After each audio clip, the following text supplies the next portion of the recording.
Baxt bu oddiylikda. Hech qachon boy bo'lmang. Kambag'al bo'lishga harakat qiling, baxtli bo'lasiz. Baxt oddiylikda. Bechora kambag'al bir ko'chaga chiqib bir xursandchilik qilmasin ekanda.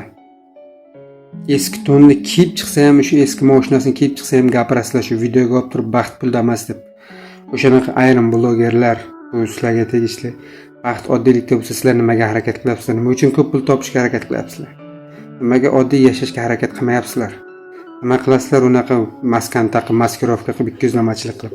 Haqiqiy haqiqatda eskinis bo'lib turib, chisti yurakdan chiqqan gaplarni nimaga gapirmaysizlar? Men shunga hayronman. Baxt bu o'zingizga yetarli bo'lgan narsaga siz qoniqa bilishingiz, ya'ni bor narsaga.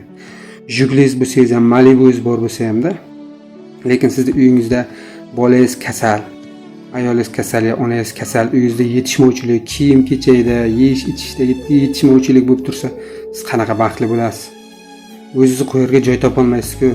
Nima qilasizlar mana shunaqa qilib, ikkiyuzlamachilik qilib, internet ham to'lib ketdi mana shunaqa yolg'onlarga-da haqiqatni kimdir gapirib chiqadimi?